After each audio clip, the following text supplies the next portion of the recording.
Welcome csc102 to the Google Sheets version of Ex02 Temps, where we're going to make this cool looking spreadsheet of 10-day temperatures in Warren County, New Jersey, and also this very cool looking chart, a line chart with markers that we're going to do. I've only done this with Excel in the past, so this is the first time I'm doing it with Google Sheets, and I did try it a little bit. There's a couple little things that are a little odd. I had to put an extra text box down here to get both the dates and the days of the week on there. So we're going to do this in Google Sheets, and you don't have to download anything. We're going to do this from scratch, and you don't have to type everything in here. We're only going to have to just type in highs and lows, and they don't have to be accurate. You could just put in, something that's kind of looks like a high and low. I looked some up here. So that's what we're going to start, and I'll show you a couple things with Google Sheets, just like in Excel, where it'll make a series of days, so you don't have to keep adding days here, and same thing with dates. So we're just going to have one kind of title up at the top, then we'll have our headings here, 4 headings, and then we'll have this data. So let's get started with a new sheet. I'll keep this open in case I need to look back at it. And I'm just going to go File, New, and make a new spreadsheet in Google Sheets. And you might want to name this Ex02 Temps and put your last name, first initial on it, like you would do for one of our other assignments. And all that we're going to do here is we're going to type in temps. And I guess we could just put like 10-day. It looks like on the other one, I'm not even sure why I have this. It looks like F for Fahrenheit. I don't know if that's necessary. You could just put temps, 10-day is fine up there. And then what we're just going to do here is we're going to put day, and then you could hit tab and to go to the next cell, and then put date, and then tab, and then we're just going to put high, and then a tab, and then low. And those are going to be our headings. And then for the day, we're going to type in whatever day today is. I'm working on a Monday, so if you do this, whatever day you work on, put that day on. And that's fine. And so I'm doing this on a Monday. This is April 6th. I'll put in Monday.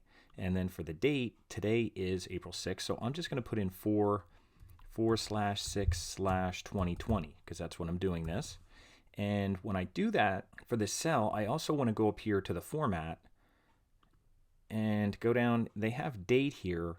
They also have more formats, and I'll go to more date formats. And I'll choose the one that has this one. Now it's just using August as an example, so you could just click on that. And that's the way we're going to do it, like the sample, and I'll hit apply. And I looked up some temps, and today 66 and 44. So I'll put that in. I can be accurate about this, and then we could just fudge the other ones. I'll put in 66 and 44. Now we're going to do 10 days. So what I'm going to do here is use my fill handle. I don't have to type all these in. I could just use my fill handle, and you could do this in Excel as well. And I'm going to use that little thin plus sign, and I'm just going to go, okay, 2, 3, 4, 5, 6, 7, 8, 9, 10, down to cell 12, I think. And so it goes Monday through Wednesday. That's the 10-day, and you can see it makes a series. So it does 10 days here, and it makes a series. And we could do the same thing here. Just go on the corner with the fill handle and drag down at the same location. And now it's doing the correct dates in there as well.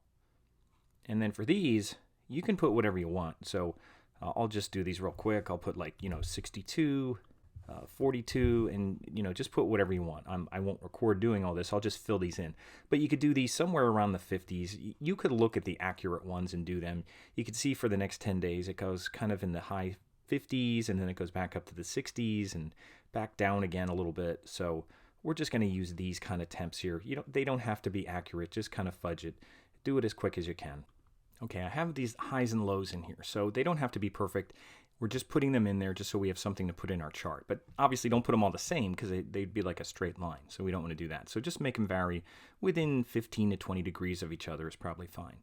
So what we're going to do next is format this to look nice. So we want it to kind of look like this. We have dark blue with white, we have bold with light blue, and then we alternate kind of like a peachy kind of color in here. So we're going to do that next.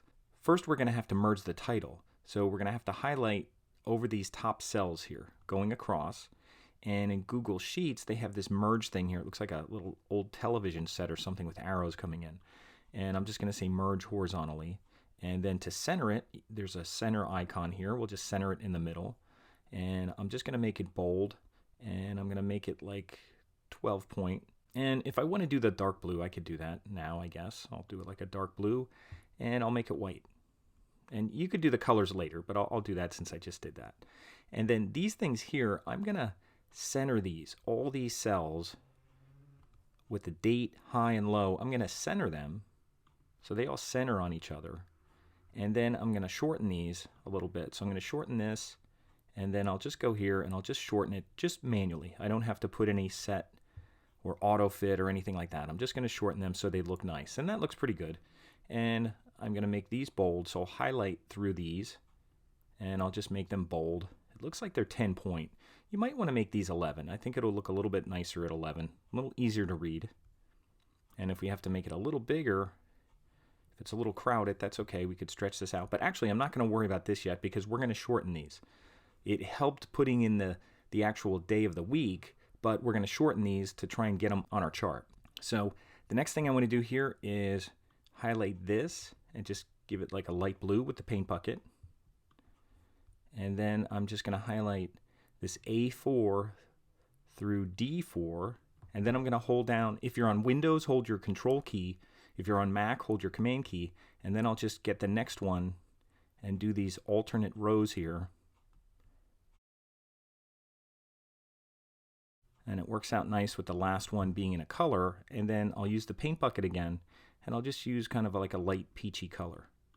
So that looks pretty nice, and I don't think I have to do anything else. Now the last thing we're going to do here, now we're going to do this manually. I'm just going to go up here, and you can see when I click on cell A3, it says Monday up here, and I'm just going to backspace and use 3 letters.